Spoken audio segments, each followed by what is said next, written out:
This is an S4 walkthrough for teacher progress notes. The panels and process workflow-wise has changed just a little bit, so I wanted to show you on this video. I've chosen JoTest to work with. I'm going to right-click on JoTest and choose progress notes and progress reporting.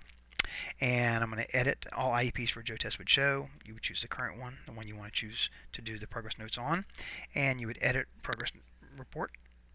There are 4 panels here. You can see them: the goals, the objectives, like a display area, and then some details down here.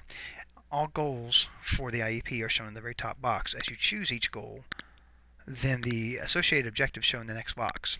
So we're going to target the first time. In this example, I'm going to pretend like I'm a language arts teacher, and we're going to give some progress on the Joe producing S-blends and words.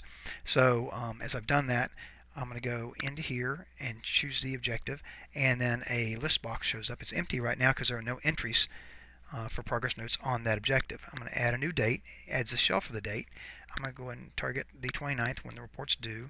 I'm going to go and look and see. There's no language arts here as an option by default, so I'm going to go ahead and just put in here our language, and if I can spell it right. And I'll go and put my name on there just in case there was a need for it's just a descriptor. If multiple teachers were working with language, then they could put that on there, but this is Steve's portion of it. And I'm going to say that he's not doing so good. He's not progressing, and we're going to say that he needs more practice. And we're going to say save and close. You can see that the list browse over here for dates. If there are multiple dates, multiple teachers, multiple subjects, they would start scrolling down. But you can see that you can review it by clicking on it and seeing what's in there, making changes as you need to. If you want to see how it's going to appear when it prints, you can go to this display area, the third panel.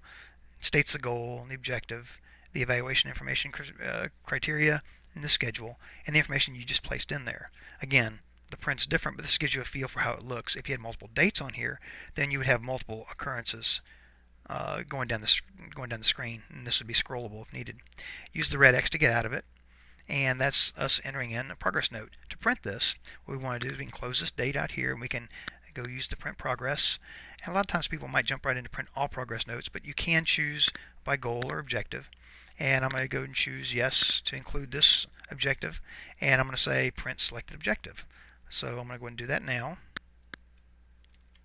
And this is an example of the progress note for just one objective printed. You could have printed them all, but that's the way that you choose the objective and then you print. After you're done printing, you can close this back. It takes you back to the regular screen. If you wanted to, and you did the student ID, I'm going to use the same student ID, but if you knew the next student, if you had a list in front of you, I was asked by teachers to be able to enter in an ID of the next student if you know it, and just use get, and what will happen is it will automatically pull up the next student, so you can kind of step through each of your students you have. As long as you know the ID, it'll bring up the information about that IEP, the current IEP, so you don't have to walk through selecting the student and selecting the IEP each time. It's kind of a quick way of just getting the information in quickly. So I hope you've enjoyed this walkthrough. I hope it was helpful. Have a good day. Bye.